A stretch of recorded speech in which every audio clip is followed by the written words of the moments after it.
तो दोस्तों हम सबसे पहले तो बात करने वाले हैं किसकी, ज्यामिति की। और ज्यामिति हम किसकी पढ़ रहे थे, हम पढ़ रहे थे ज्यामिति अपने स्क्वायर की यानी वर्ग की। और वर्ग की ज्यामिति हम लोग पढ़ चुके थे।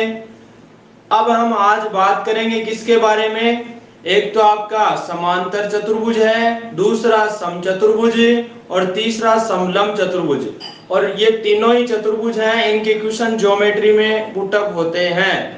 ज्योमेट्री हो चाहे क्षेत्रमिति हो, दोनों में इनके क्वेश्चन पुटअप होते हैं। इसलिए आज हम इनके बारे में अच्छे से चर्चा करेंगे और बहुत अच्छे से पढ़ेंगे मेरे दोस्तों। तो चलते हैं अपन तारों के शहर में। ये खत्म हो जाएगा एक दो दिन में, ज्यादा टाइम नहीं लगेगा।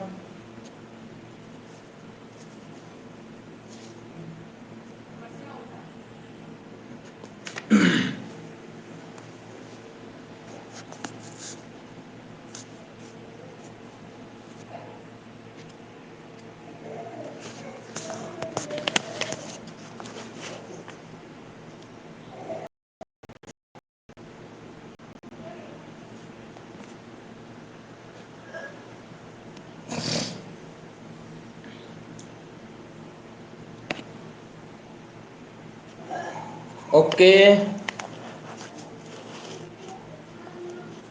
तो चलते हैं दोस्तों आगे।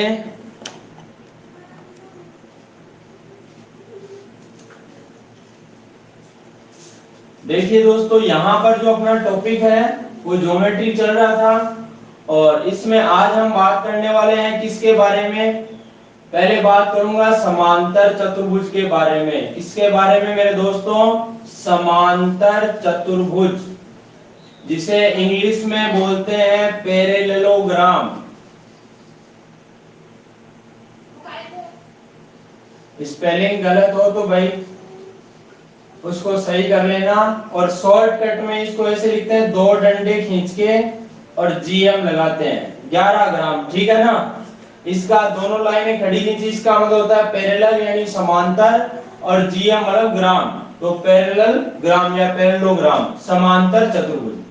अब ये कैसा होता है, क्या इसकी विशेषताएं होती है, इनके बारे में हम चर्चा करने वाले हैं। तो देखिए मेरे मित्रों, यहाँ पर यदि मैं एक ऐसा चतुर्भुज बनाऊं जिसमें क्या हो, आमने सामने की भुजाएं बराबर हों। देखो ये भुजा इसके बराबर और ये भुजा इसके बराबर। दूसरी बात, आमने सामने की भुजाएं समांतर भी हों, यानी ये जो है वो इसके समांतर हो और ये भुजा इसके समांतर हो। समांतर होने का मतलब इन दोनों के बीच जो अंतर है वो हमेशा क्या रहे, समान रहे। इसके अलावा अगर मैं बात करूं किसकी, देखो इसको नाम देता हूं मैं ABCD। तो इसमें क्या क्या विशेषता आई, पहली बात तो देखो क्या, कि जो आमने सामने की भुजा कौन है, AB और CD। जो AB और CD है वो बराबर भी होंगी और AB और CD दोनों क्या होंगी, समांतर भी होंगी। दूसरी बात, AD और BC जो है वो बराबर भी होंगी और AD और BC क्या होंगी, समांतर भी होगी। देखो ये चिन्ह बराबर का है, ये समांतर का है, ठीक है। उसके बाद दूसरी बात, देखो इसके आमने सामने के कोण, जिन्हें बोलूंगा सम्मुख कोण, सम्मुख कोण। तो सम्मुख कोण है ना, वो भी हमेशा क्या होते हैं, बराबर होते हैं। तो देखिए यहाँ पर जो ये कोण A है वो तो C के बराबर होगा। जैसे मान लो ये कोण आपका 70 डिग्री का है तो ये भी 70 का ही होगा। तो कोण A बराबर कोण C होगा मेरे दोस्तों, और कोण B जो है वो किसके बराबर होगा, कोण D के बराबर होगा, कोण D के बराबर। तीसरी बात क्या, जो आसन कोण है कौन कौन से, A और B आसन है, B और C, C और D, D और A। तो यहाँ पर आसन्न कोणों का योग जो है वो हमेशा 180 डिग्री होगा। किस किस में होगा, समांतर चतुर्भुज में होगा, समचतुर्भुज में होगा, आयत में होगा, वर्ग में होगा, इन चारों आकृतियों में।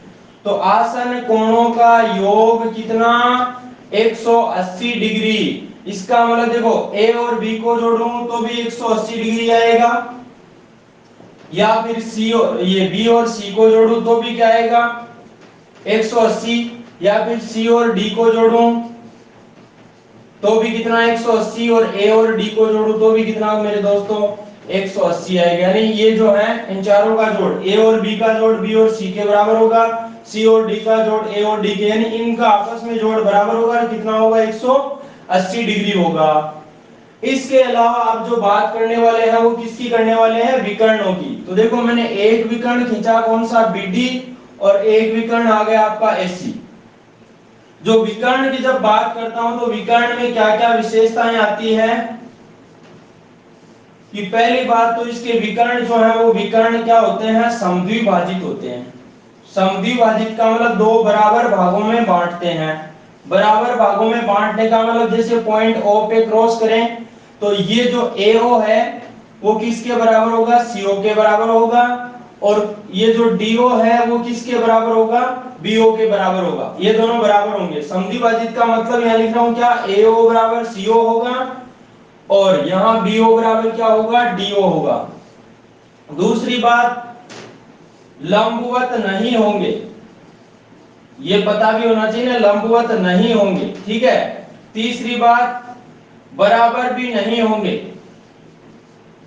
बराबर भी नहीं होंगे, ठीक है ना। यहां पर 90 डिग्री का कोण नहीं बनेगा, और क्या होगा, जो बराबर भी नहीं होंगे, यानी AC का मान BD के बराबर भी नहीं होगा। अगर ये दोनों बराबर होते हैं, मान लो कोई भी समांतर चतुर्भुज है और उसके विकर्ण अगर बराबर हो जाते हैं, तो बराबर तभी हो सकते हैं जब इसका प्रत्येक कोण 90 डिग्री हो जाए, मतलब ये एक क्या बन जाए, आयत बन जाए। आपको एक प्रश्न पूछ सकता है कि यदि किसी समांतर चतुर्भुज के विकर्ण बराबर हो जाते हैं तो बताइए वो समांतर चतुर्भुज जो है वो क्या बन जाएगा, आयत, वर्ग, या फिर क्या बोलते हैं समचतुर्भुज या समलंब चतुर्भुज। तो आपका उत्तर क्या होना चाहिए, वहां पर आयत होना चाहिए, क्योंकि समांतर चतुर्भुज में सिर्फ यही फर्क होता है कि इसके विकर्ण बराबर नहीं होते, बाकी सारा आयत में मिलता है।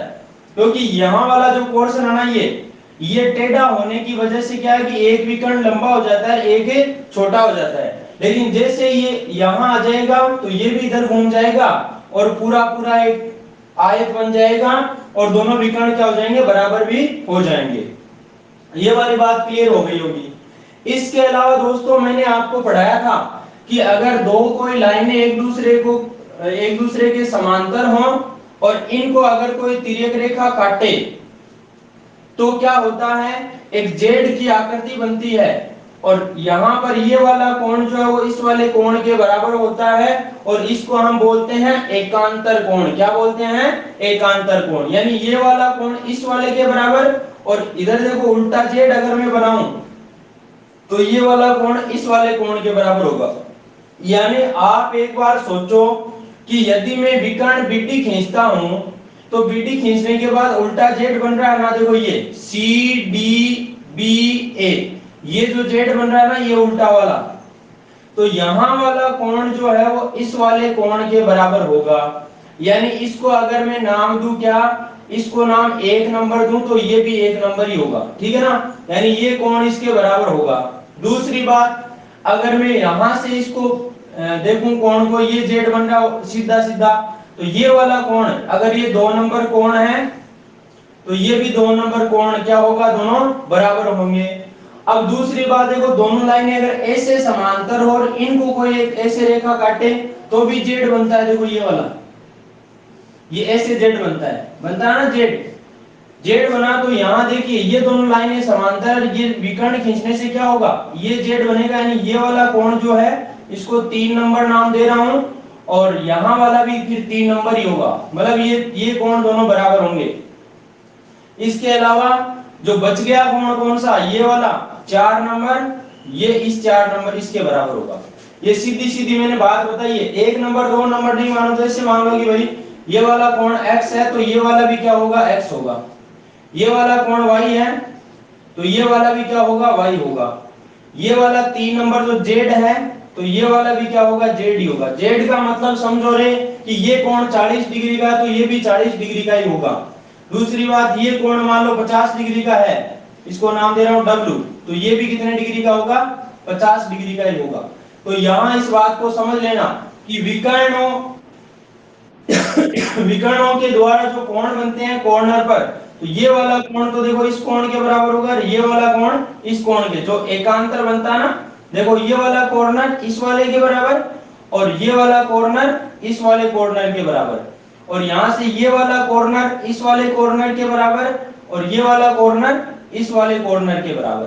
तो ये सीधी सी बात है। दूसरी बात दोस्तों, जहां पर विकर्ण क्रॉस करते हैं तो यहां पर देखो ये कोण जो है वो इस कोण के बराबर होगा, ये वाला कोण जो है वो इस कोण के बराबर होगा, क्योंकि इसी दो लाइनें अगर क्रॉस करें तो ये वाले कोण होते हैं शीर्षाभिमुख कोण, जो कि हमेशा क्या होते हैं, बराबर होते हैं। दूसरी बात, ये वाला कोण जो है वो इस वाले कोण के बराबर होगा। शायद मेरी इतनी बातें आप लोगों की क्लियर हो गई होंगी। तो ये कोण इसके बराबर और ये वाला कोण जो है वो इसके बराबर होगा, ठीक है। इसके अलावा अगर मैं बात करूं दोस्तों कि जो विकर्ण है ना, विकर्ण विकर्ण आयत को दो बराबर क्षेत्रफलों में बांटता है, बराबर क्षेत्रफलों में बांटता है। इसका मतलब ये हुआ कि जब ये विकर्ण खींचा तो इसके ऊपर जो त्रिभुज बना था ये वाला, इसका क्षेत्रफल, और नीचे जो त्रिभुज बना था इसका क्षेत्रफल, दोनों का क्षेत्रफल क्या होगा, बराबर होगा। इसी तरीके से अगर इस विकर्ण के उधर वाले त्रिभुज की बात करूं, BDC की, और इधर BAD की, तो ये दोनों त्रिभुज हैं, इनका क्षेत्रफल भी क्या होगा, बराबर होगा। तो दोस्तों मैं बता दूं आपको सीधी सी बात कि ये जो चारों त्रिभुज बने इन चारों का क्षेत्रफल बराबर होगा, यानी AOB का क्षेत्रफल, देखो यहां लिख रहा हूं, एरिया ऑफ ट्रायंगल AOB बराबर BOC,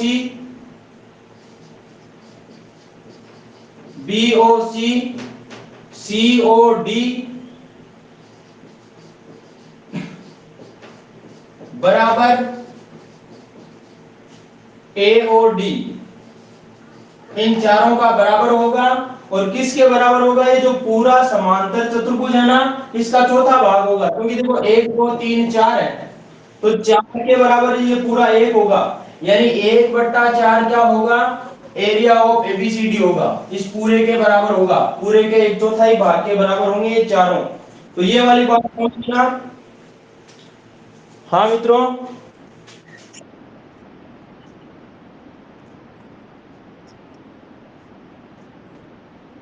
सॉरी, समांतर चतुर्भुज को, ये आयत को भी बांटता है, समांतर चतुर्भुज को भी बांटता है, ये दोनों समांतर चतुर्भुज लिख लेना भैया, हैं। हाँ, आयत लिखेंगे तो भी सही है, वर्ग लिखोगे तो भी सही है, समांतर चतुर्भुज लिखो तो भी सही है, और समचतुर्भुज, हाँ यहाँ समांतर चतुर्भुज लिखना आपको ना। हाँ हाँ हाँ बिल्कुल। सभी को वेरी गुड इवनिंग। जीताराम जी थोड़े लेट जुड़े। हाँ जी।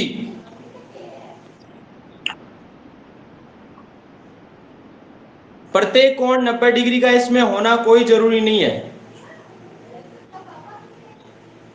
है ना। एक आयत हो, भाई जब प्रत्येक कोण 90 डिग्री का हो जाएगा ना तो फिर ये समांतर चतुर्भुज नहीं, उसको हम फिर फिक्स नाम हो जाएगा एक आयत, एक नाम अलग दे दिया जाएगा उसको फिर।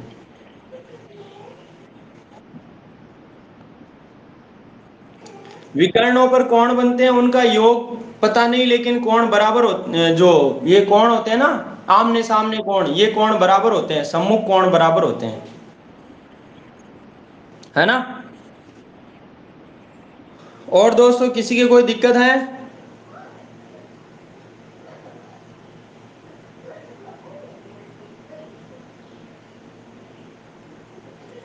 आज तो खूब स्टूडेंट जुड़े हैं अपने, 20 21 स्टूडेंट क्लास ले रहे थे। विक्रम जी कुछ बोल रहे हैं?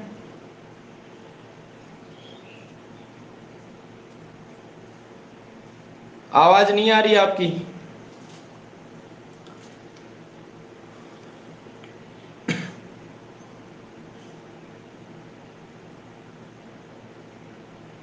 कमेंट करो, आपकी आवाज नहीं आ रही।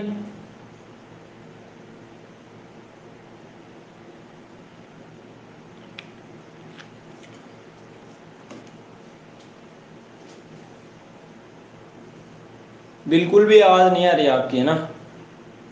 लिख दो ना।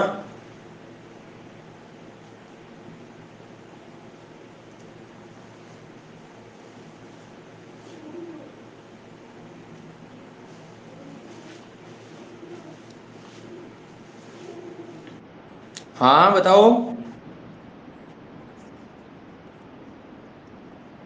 पांचवा वाला ये है कि कोई भी आयत हो, चाहे समांतर चतुर्भुज हो, चाहे समचतुर्भुज हो, चाहे आपका क्या बोलते हैं वर्ग हो, इन चारों ही आकृतियों में जो विकर्ण होता है ना, वो इसको इसके क्षेत्रफल को दो बराबर भागों में बांट देता है ना?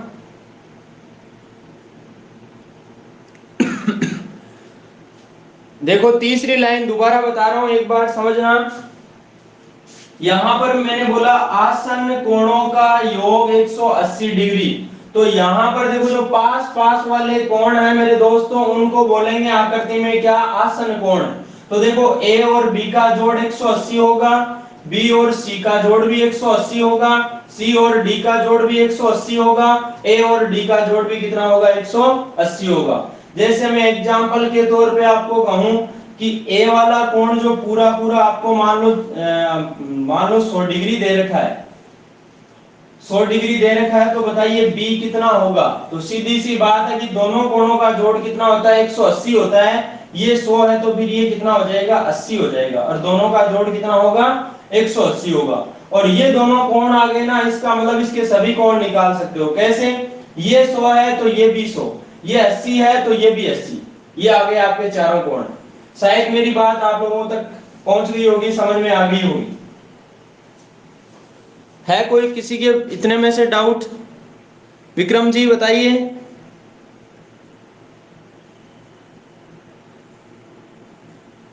यार आपकी आवाज नहीं आ रही आज, एक बार दोबारा ज्वाइन करके फिर बोलो देखे।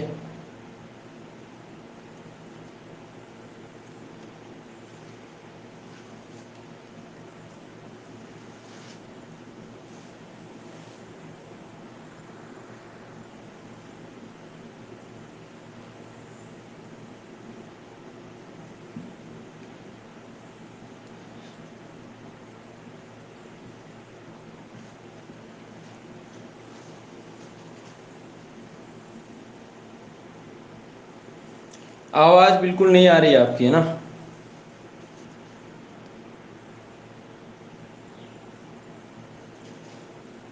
कुछ नहीं समझ में आया तो एक बार कमेंट करो, आपकी आवाज मेरे पास नहीं आ रही है।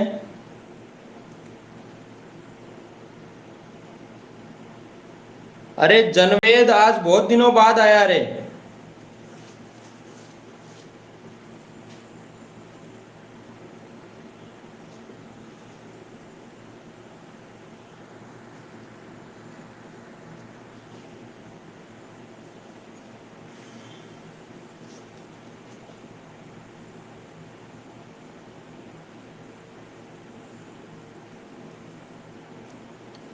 ये आपके में या तो आपने नेट खत्म कर दिया होगा पूरा।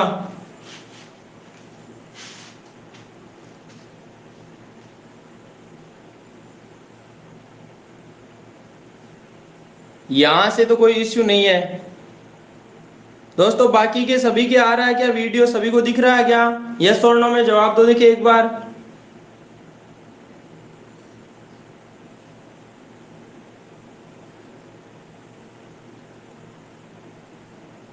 हाँ मेरे पास भी आपकी आवाज नहीं आ रही, आपके में प्रॉब्लम है ये।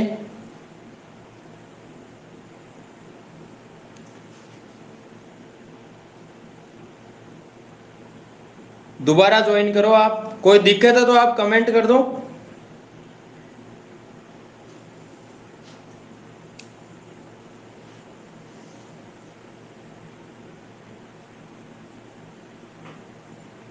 चलूं दोस्तों आगे।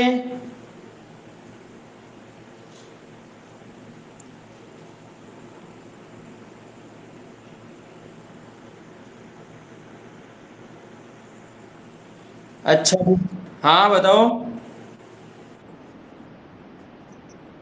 बिल्कुल अब बड़े लिख देंगे।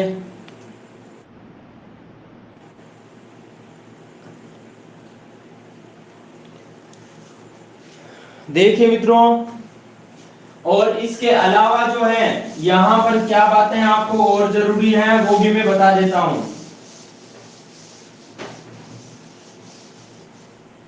कि यहाँ पर जो ये समांतर चतुर्भुज है, इस समांतर चतुर्भुज का यदि हम क्षेत्रफल निकालना चाहें तो वो क्षेत्रफल कैसे आएगा।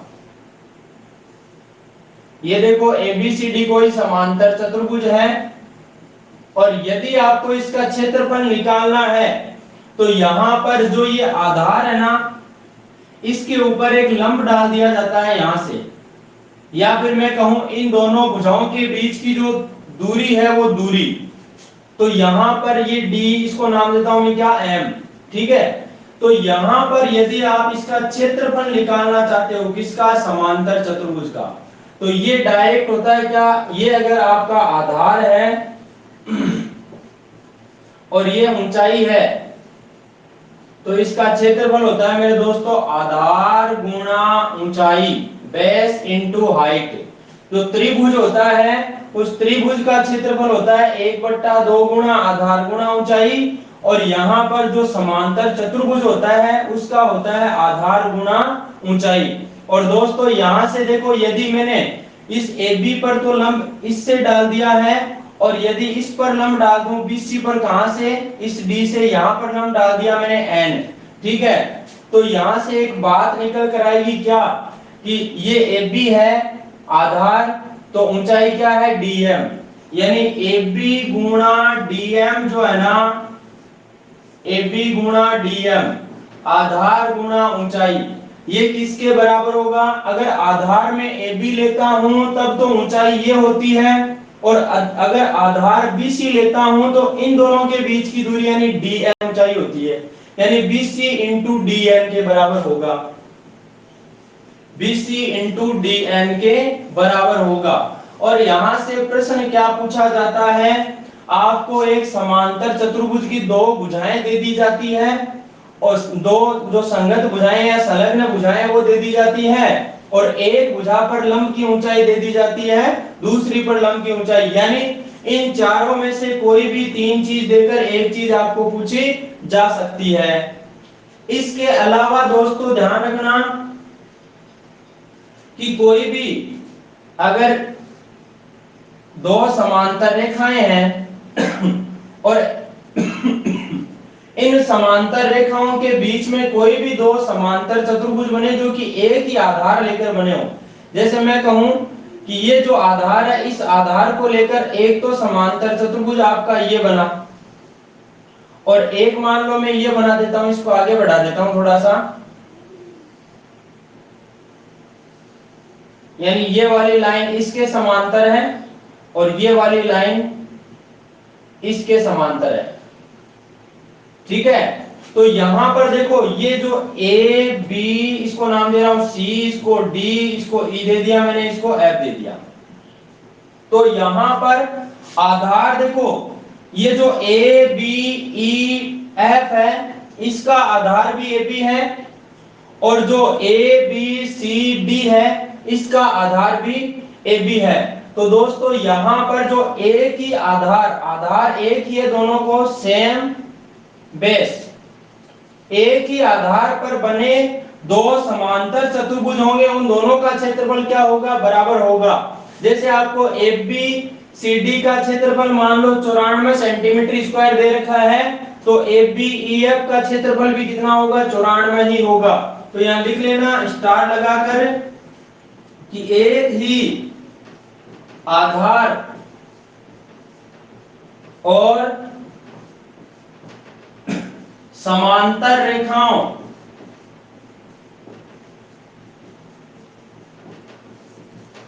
के बीच बने समांतर चतुर्भुजों के क्षेत्रफल हमेशा बराबर होते हैं, यानी कि एरिया ऑफ ये ABCD है वो किसके बराबर होगा, एरिया ऑफ किसके, ABEF के बराबर होगा, इन दोनों का एरिया बराबर होगा। और दूसरी बात ये भी बता दूं कि अगर इस आधार के ऊपर कोई त्रिभुज बना दिया जाए, कोई भी त्रिभुज बना दिया, तो उस त्रिभुज का क्षेत्रफल, नाम देता हूं इसको मैं एफ जी नाम देता हूं, जो ए बी जी त्रिभुज बनाना ए के आधार पर, इस त्रिभुज का क्षेत्रफल इन समांतर चतुर्भुजों के क्षेत्रफल का आधा होगा। तो यहां ये वाली बात भी लिख लेना कि एरिया ऑफ ट्राइंगल कौन सा, ए बी जी,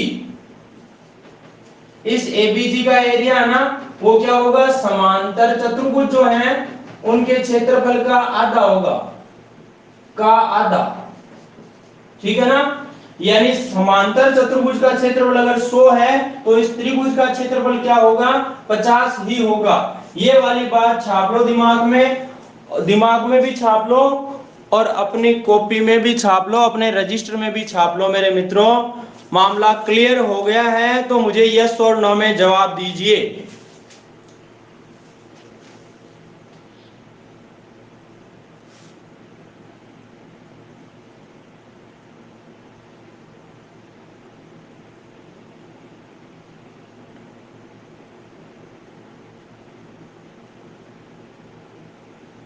कहां समझ में नहीं आया मोनिका?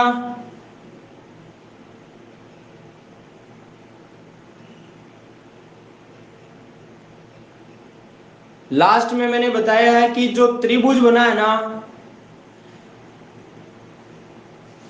इस त्रिभुज का क्षेत्रफल देखो, एक बार दोबारा देख लो कि अगर आप किसी भी समांतर चतुर्भुज का क्षेत्रफल निकालोगे तो वो क्या होगा, आधार गुणा ऊंचाई होगा। मतलब आधार AB है तो ऊंचाई DM, यानी AB गुणा DM, और आधार अगर आपने BC ले लिया तो ऊंचाई क्या हो गई, DN हो गई। तो BC गुणा DN या फिर AB गुणा DM दोनों बराबर होंगे। इसके अलावा मैंने क्या बताया कि एक ही आधार, और जैसे एक ही आधार है AB, और इस आधार पर अगर दो कोई समांतर चतुर्भुज बन जाए, तो देखो ये दोनों लाइनें समांतर थी, और इसके ऊपर देखो एक तो बना ABCD, ये समांतर चतुर्भुज है, और दूसरा बना ABEF, ये भी एक समांतर चतुर्भुज है। तो इन दोनों का क्षेत्रफल क्या होगा, हमेशा बराबर होगा। ये मैंने लिख दिया। दूसरी बात, मैंने एक त्रिभुज बनाया, तो एक ही आधार पर एक त्रिभुज बना है, इसी आधार के ऊपर क्या बने, दो समांतर चतुर्भुज बने। तो यहां पर जो एरिया ऑफ ट्रायंगल एबीजी है, यानी एबीजी, इस त्रिभुज का जो क्षेत्रफल है इसका, वो किसके बराबर होगा, जो दोनों समांतर चतुर्भुज बने ना, समांतर चतुर्भुज का आधा होगा। ये मैंने आपको बताया है। सुभाष, मोनिका, अब तो समझ में आ गया दोनों के?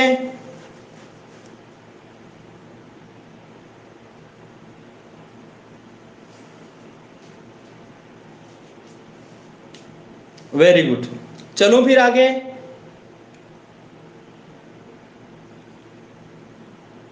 विक्रम सिंह जी, आपके मोबाइल में आज कोई दिक्कत है? आपका स्पीकर तो ऑन है लेकिन आपकी आवाज नहीं आ रही मेरे पास। ईयरफोन लगा रखा होगा या तो।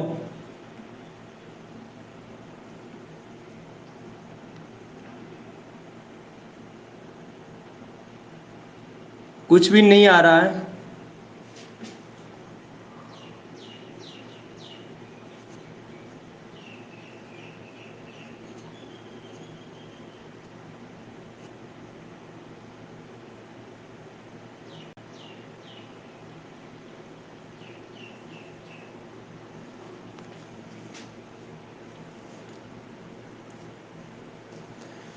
अब देखिए दोस्तों,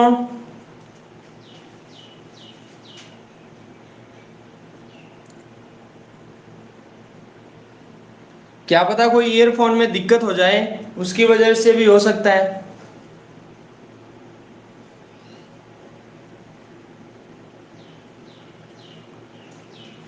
पता नहीं यार, इधर से तो दिक्कत नहीं है क्योंकि इधर से स्क्रीन पूरी क्लियर है मेरी तरफ से।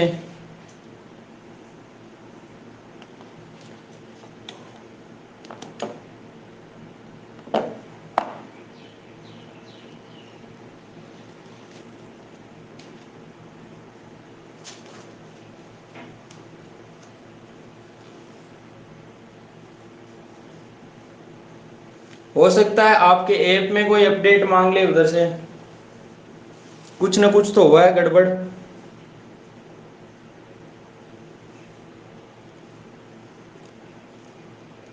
बाकी आपके कोई दिक्कत है? ये बोर्ड तो दिख रहा है ना आपको?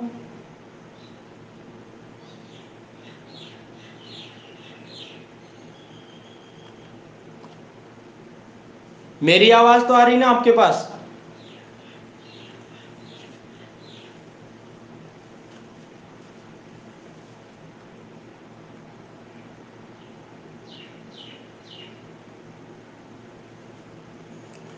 चलो ठीक है फिर।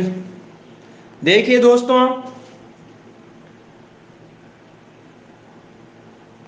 अब यहां पर देखो क्वेश्चन किस प्रकार से बनता है इसका।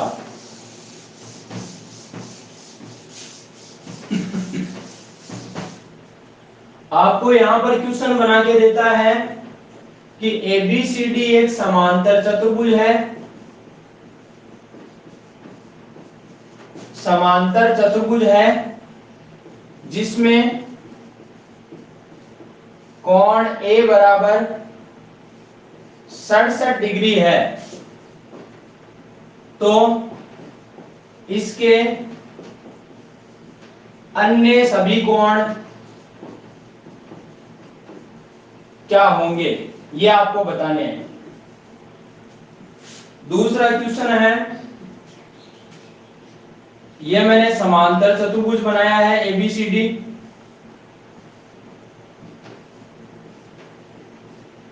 और इसमें और ये है तो मैंने यहां लिख दिया है यदि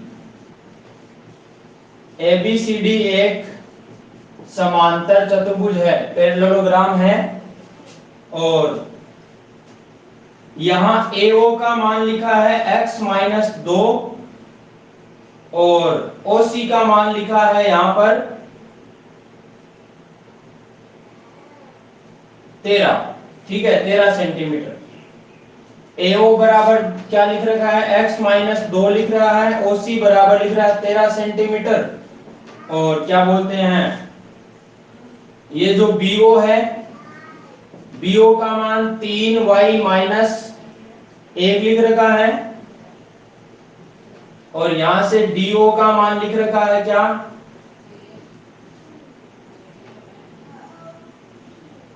14 सेंटीमीटर। तो x और y के मान क्या होंगे? एक प्रश्न ये है आपके सामने।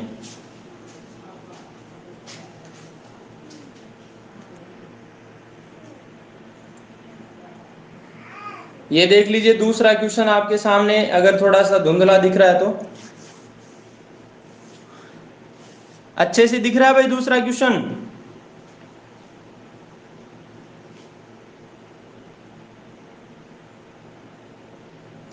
पहला भी देख लीजिए, यह है पहला क्वेश्चन। ABCD एक समांतर चतुर्भुज है जिसमें A 67 डिग्री है, तो इसके अन्य सभी कोण क्या होंगे?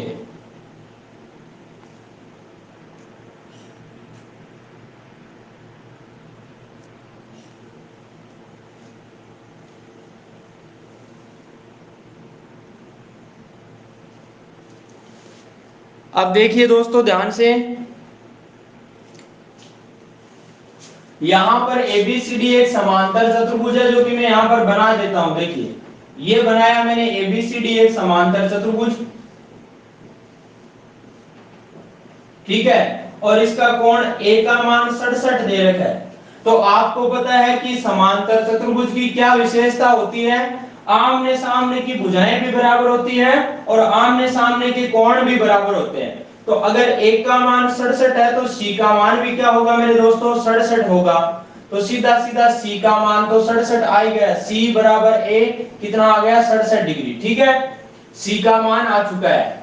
अब B और D का मान कैसे निकालें? देखो मैंने कहा था कि आसन कोणों का योग 180 होता है, तो देखो A और B का जोड़ भी 180 होगा, A और D का जोड़ भी 180 होगा।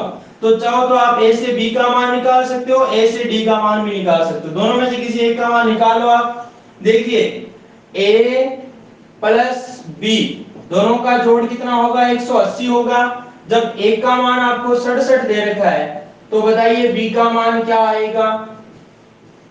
यहां से सीधी सी बात है, b का मान अगर चाहिए तो 180 में से 67 घटा दो, कितना आ जाएगा? 10 में से 7 गया 3 और 7 में से 6 गया 1 और ये आ गया 1, 113 डिग्री।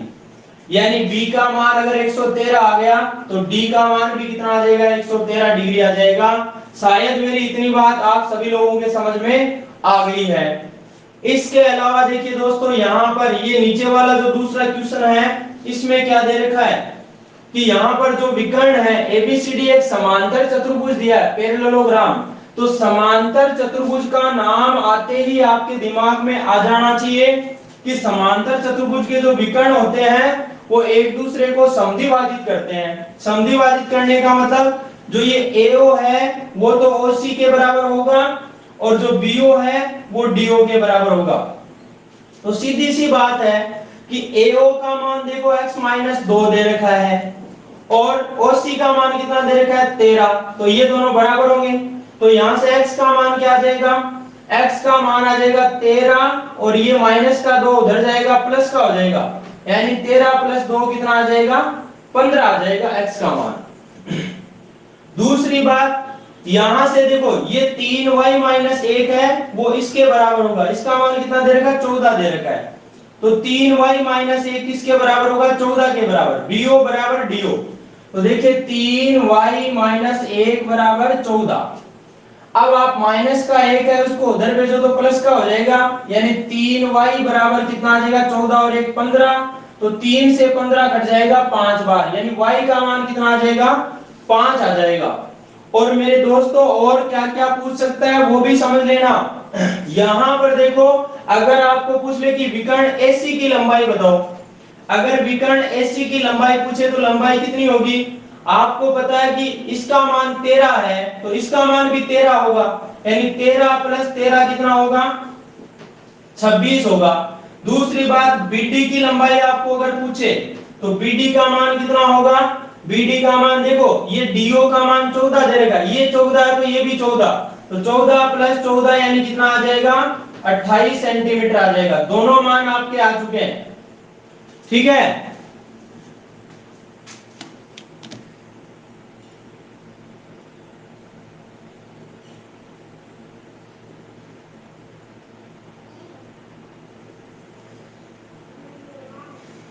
किसी के कोई दिक्कत है तो मुझे जवाब दो, यस और नो में। दिक्कत नहीं है या है? दिक्कत है तो यस करो।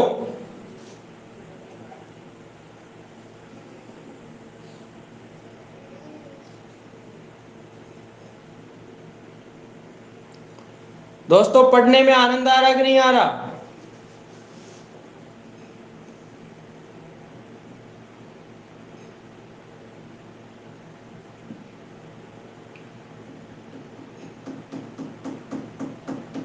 अरे पढ़ने में आनंद आ रहा है या नहीं आ रहा?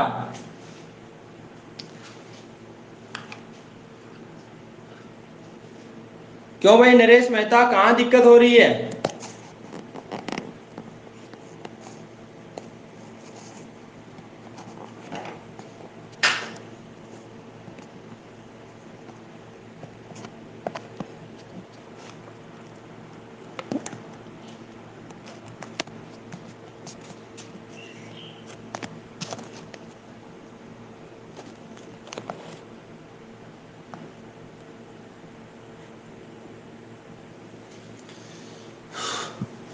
अच्छा बीच में चला गया था, तो यार बीच में जाने के बाद भी ये वाली बात तो अच्छी लगनी चाहिए आपको।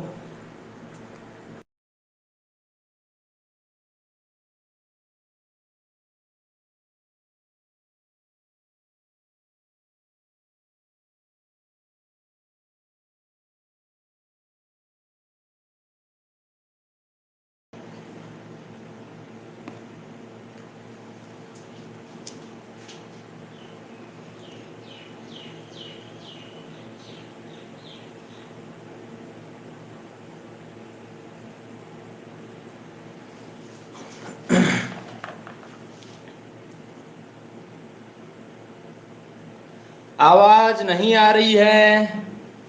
मेरी आवाज तो आ रही है सभी के पास?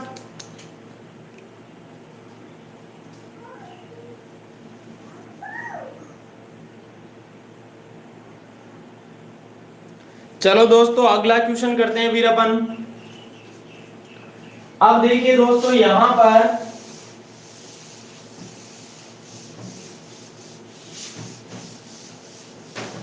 मैं क्वेश्चन नहीं लिखवाऊंगा, मैं समझाऊंगा आपको। आपको एक समांतर चतुर्भुज दे दिया जाता है और इस समांतर चतुर्भुज में आपको ये वाली भुजा मान लो दे दी, क्या ये वाली दे दी आपको x माइनस 3 और यहां वाली आपको क्या दे दी,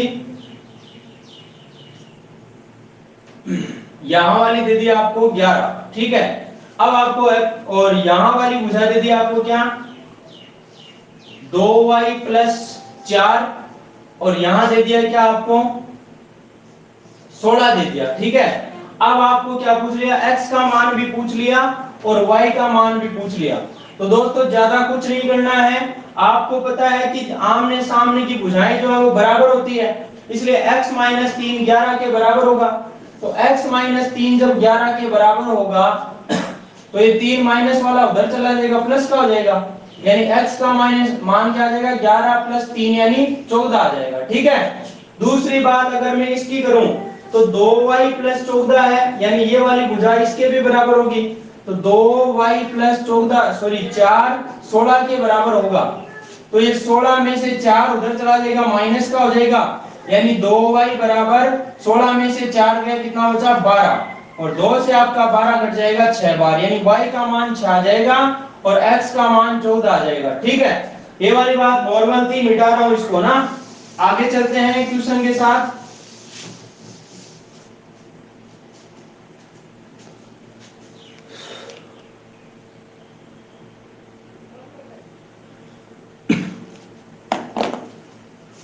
देखिए दोस्तों क्वेश्चन आ गया,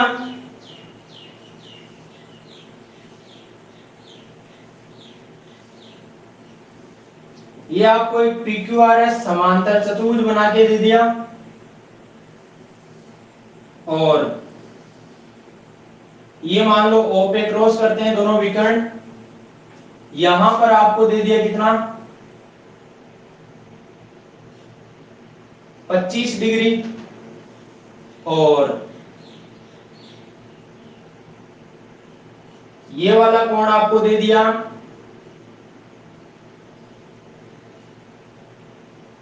ये वाला कोण दे दिया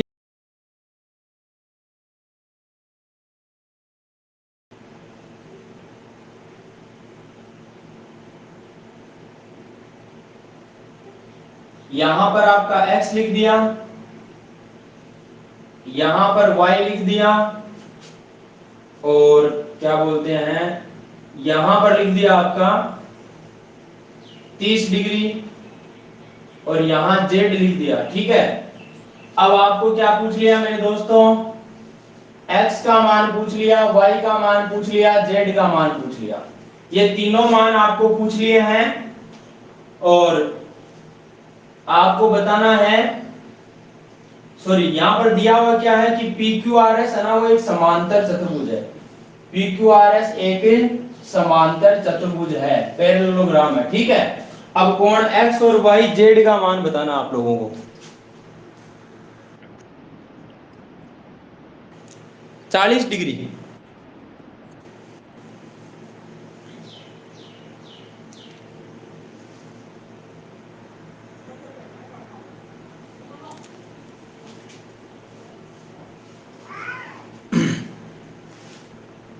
हाँ प्रियंका मेहता, आपके समझ में आ रहा है कि नहीं आ रहा है?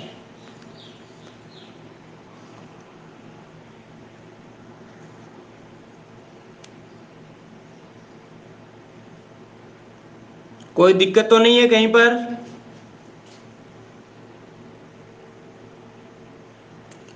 y का मान 40,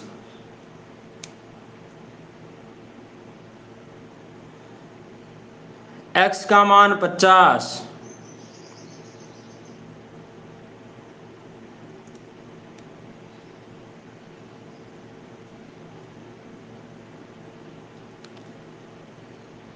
नरेश मेहता x का मान 50 कैसे आया?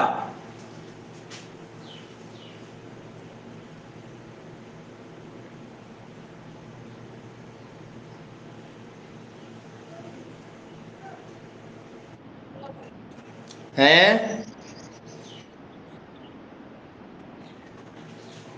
कौन सा बाह्य कोण?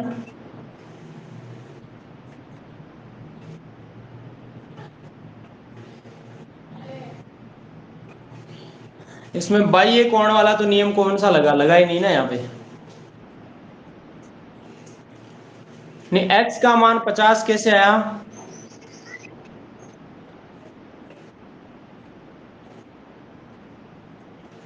भाई यहाँ पर जो p है वो r के बराबर होगा।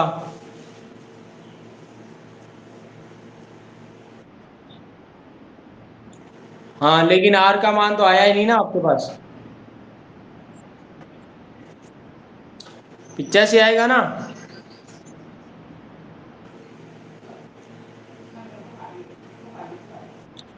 आप देखो मैं बताता हूँ, ध्यान से समझना दोस्तों। मैंने अभी अभी बताया था कि अगर दो लाइनें ये आपकी समांतर हैं, क्योंकि पी क्यू आर है समांतर चतुर्भुज है, इसका मतलब दोनों लाइनें क्या होगी, समांतर होगी। समांतर होगी तो देखो, एक तो जेड बना ये वाला, यानी यहां पर कोण y बना और यहां 40 बना, तो सीधी सी बात है y का मान 40 डिग्री सीधा सीधा आ गया। कौन सा कोण? एकांतर कोण। ठीक है। दूसरी बात, यहां पर देखो उल्टा इसको पढ़ो आप, तो ये 25 है और ये जेड है, तो जेड के बराबर भी कितना आ गया, 25 डिग्री आ गया। ये भी कौन सा कोण? एकांतर कोण। फिर समझना, y का मान, y का मान भी आ गया, z का मान भी आ गया। अब x का मान कैसे निकालें? तो समझना मेरे दोस्तों, जब आपका z का मान 25 आ गया, तो ये जो यहां पर पूरा कोण बना वो टोटल कितना हो गया, 30 और 20 50 और 5 55 हो गया। यानी कोण q का मान जो है ना वो कितना आ गया, 55 डिग्री आ गया है। अब कोण Q का मान अगर 55 है ना, तो कोण S का मान भी 55 होगा। ध्यान रखना, कोण S का मान भी कितना होगा, 55 डिग्री ही होगा, क्योंकि आमने सामने के कोण बराबर होते हैं। मैं दोस्तों एक क्वेश्चन में बहुत सारी बातें बताता हूं, ताकि आपके कैसा भी क्वेश्चन आ जाए आप फंसो नहीं। दूसरी बात, यहां पर देखो, ये कोण अगर P है पूरा और कोण Q, इन P और Q दोनों को जोड़े तो कितना आना चाहिए, 180 आना चाहिए ना। तो कोण P प्लस कोण Q का मान 180 होना चाहिए। अब दोस्तों यहां देखो, P की जगह तो क्या लिखा हुआ है, x प्लस 40 लिखा हुआ है, और Q का मान आ गया कितना, 55 डिग्री, और बराबर में 180। तो दोस्तों x का मान यहां से आ जाएगा क्या, 180 है, और 40 और 50 कितना होता है, 90 और 5 95 होता है। ये 95 उधर जाएगा, किसका हो जाएगा, माइनस का हो जाएगा। तो x का मान क्या आ जाएगा, जब 180 में से 90 घटाते हैं तो 90 बचता है, लेकिन 5 और घट गया तो बचेगा 85। x का मान 85 आ चुका है। और दूसरी बात, अगर कोण P का या कोण R का मान कोई पूछना चाहे, तो कोण P का मान कितना हो जाएगा, 180 में से ये कितना घटा दो, Q का मान कितना था, 55 था, तो यहां से 10 में से 5 गया 5, 7 में से 5 गया 2, ये 0 सॉरी 1। P का मान भी 125 आएगा और कोण R का मान भी 125 होगा। ये दोनों कोण सम्मुख कोण है, इसलिए ये बराबर होंगे, और ये दोनों कोण सम्मुख कोण है, इसलिए ये भी बराबर होंगे। मैंने क्या क्या चीजें बता दी है, कोण P Q R S, इन चारों कोणों के मान बता दिए हैं। इसके अलावा आपको देखो x का मान निकाल के बता दिया, y का बता दिया, z का बता दिया। अब कोई डाउट है तो मुझे बताओ।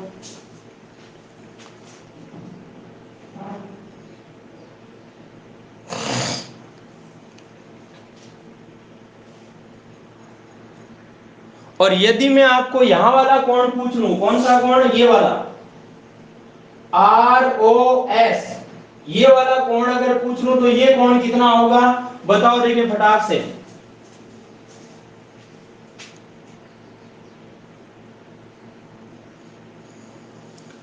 x 85, y 40, z 25। Very good, शाबाश प्रियंका।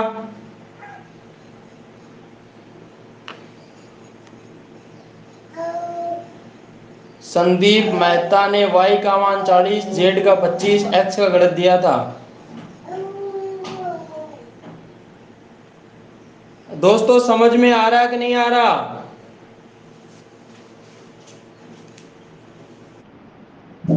हैं? देखो, गौर से देखो, देखिए एक मिनट।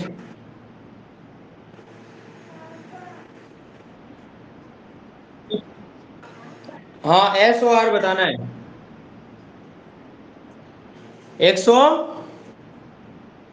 115 आ गया। Very good.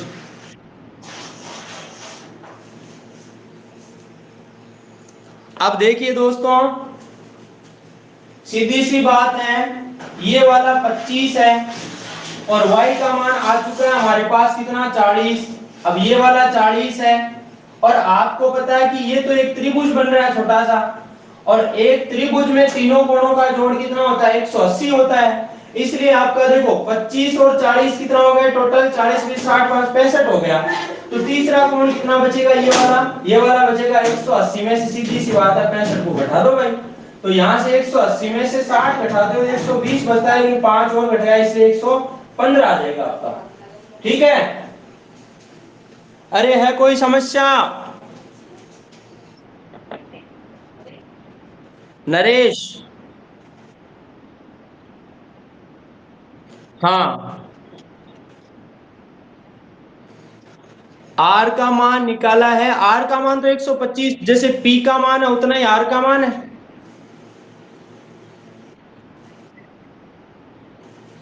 भाई दोनों सम्मुख कोण बराबर नहीं होंगे क्या? तो पी का जितना मान है उतना ही आर का होगा।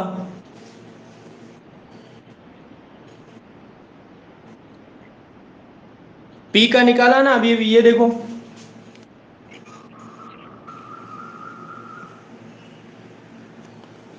देखो ये समझना, इस कोण को दोनों को जोड़े तो 180 होता है, और ये वाला देखो जेड का मान 25 आ चुका है, इसलिए ये पूरा कितना हो गया, 30 और 25, ये 55 डिग्री का हो गया ये वाला कोण।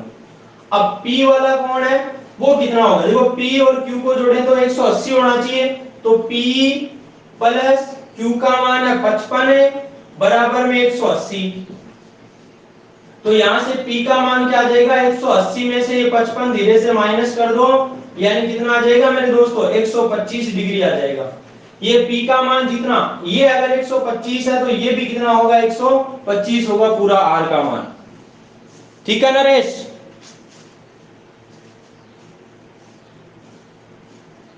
नरेश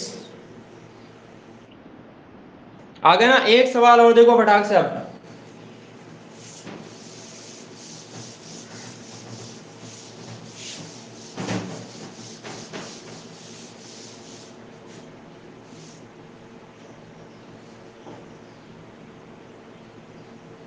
एक समांतर चतुर्भुज का आधार 54 सेंटीमीटर है तथा उस पर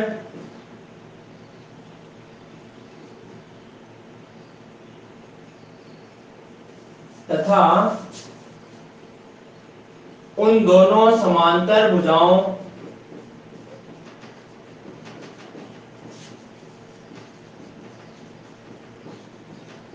के बीच की दूरी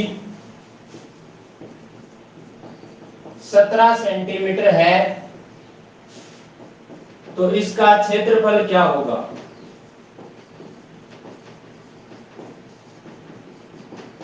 जल्दी बताओ। दूसरा क्वेश्चन है, समांतर चतुर्भुज एबीसीडी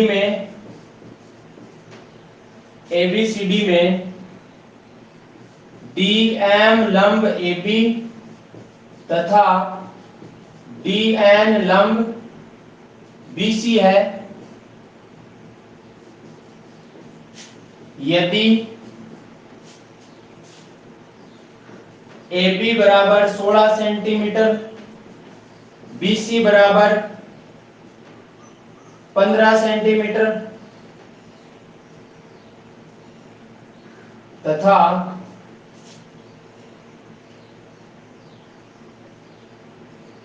DM बराबर 8 सेंटीमीटर, सॉरी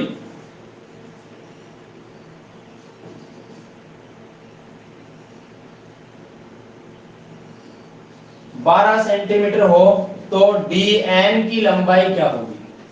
ये सवाल आपके सामने है। दो सवाल हैं।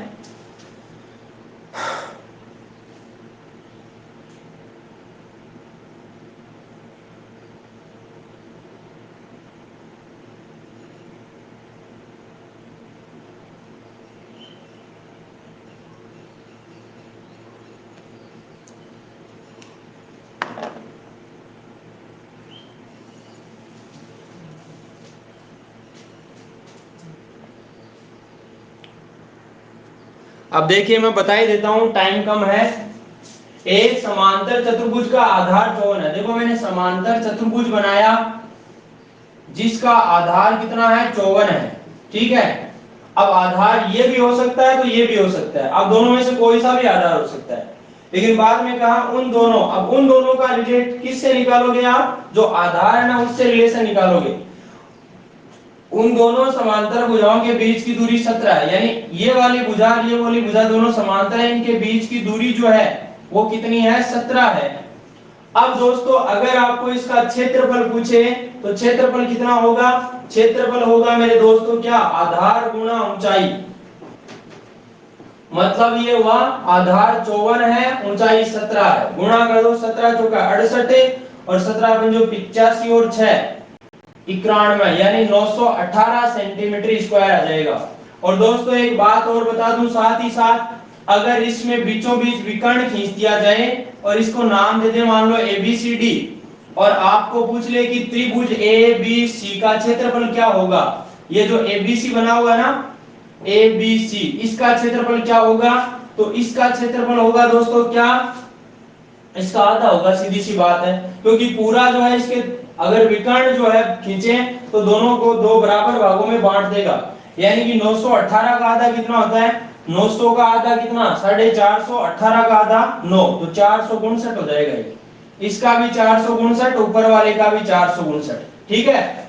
ये वाली बात भी ध्यान में रखना, हालांकि पूछी नहीं है इसमें, लेकिन पूछ ले तो बता देनी आपको। इसके अलावा देखो ABCD समांतर चतुर्भुज मैंने बना दिया ABCD,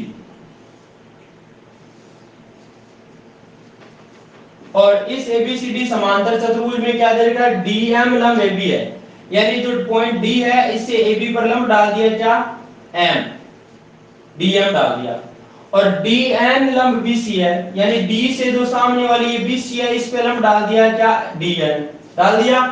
अब देखो AB का मान 16 दे रखा है, यानी ये वाला मान कितना दे रखा है, 16 दे रखा है। BC का मान 15 दे रखा है, तो ये लिख दिया मैंने 15। DM का मान 12 दे रखा है, ये भी मैंने 12 लिख दिया, और DN का मान पता नहीं, ये वाला मान पूछा है, ठीक है। अगर दोस्तों इस समांतर चतुर्भुज का आपको क्षेत्रफल पूछे तो वो आधार गुणा ऊंचाई होता है। क्षेत्रफल क्या होता है, आधार गुणा ऊंचाई होता है। तो अगर आप आधार 16 लेते हो तब गुणा में ऊंचाई कितनी आएगी, 12 आएगी, बराबर। अगर आप आधार ये 15 लेते हो तो ऊंचाई क्या आएगी, इस पे लंब कौन है, DN है, तो गुणा में DN आएगा। ये है मामला। अब दोस्तों देखिए आपका 3 के पहाड़े से 5 बार कट गया, 3 के पहाड़े से 12 4 बार कट गया, तो 16 गुणा 4, 16 चौका 64 और बराबर 5 गुणा DN है।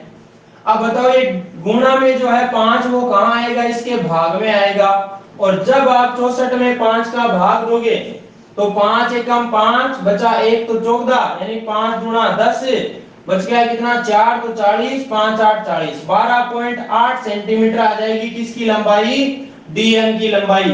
और अगर आपको इसका क्षेत्रफल पूछता तो डायरेक्ट 16 गुणा 12 कर देते, आपका इस समांतर चतुर्भुज का क्षेत्रफल आ जाता।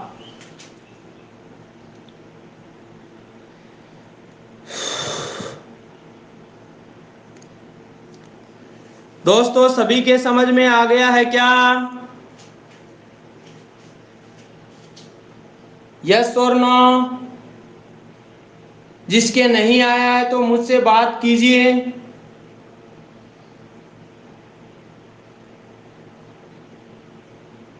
सेकंड वाला रिपीट करूं? देखो भाई, ये ABCD समांतर चतुर्भुज था जिसमें DM इस पर लंब है और DN इस पर लंब है। अगर आप इसका क्षेत्रफल निकालना चाहते हो तो क्या होता है, आधार गुणा ऊंचाई होता है। मतलब आधार अगर आप 16 लेते हो तब तो इसके ऊपर लंब ऊंचाई कौन है, 12 है, यानी 16 गुणा 12। और अगर आधार आप 15 लेते हो तब ऊंचाई क्या आएगी, DN आएगी, तो 15 गुणा DN आ जाएगा। अब दोस्त यहां पर क्या होगा, ये देखो 5 है, सॉरी 15 है, इधर 12 है, तो देखो 3 के पहाड़े से 15 5 बार कट गया और 3 के पहाड़े से 12 4 बार कट गया। अब 16 गुणा 4 कितना हो गया, 64 बराबर 5 गुणा DN। तो ये 5 गुणा वाला कहां चला जाएगा, इसके भाग में, और जब आप 64 में 5 का भाग दोगे, चाहे ऐसे दे लो, तो वो कितना आएगा, 12.8 आएगा, जो कि किसका मान होगा, इस DN का मान होगा। ठीक है,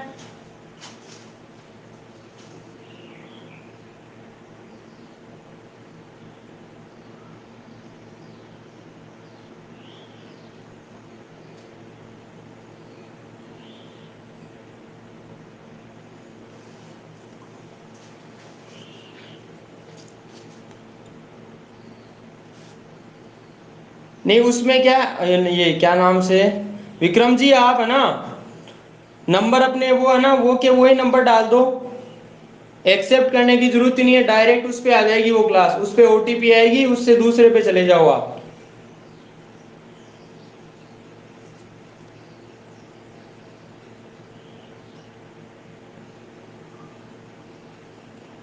ठीक है दोस्तों, आज के लिए मैथ्स में इतना ही। अब चलते हैं आगे रीजनिंग वाली क्लास में।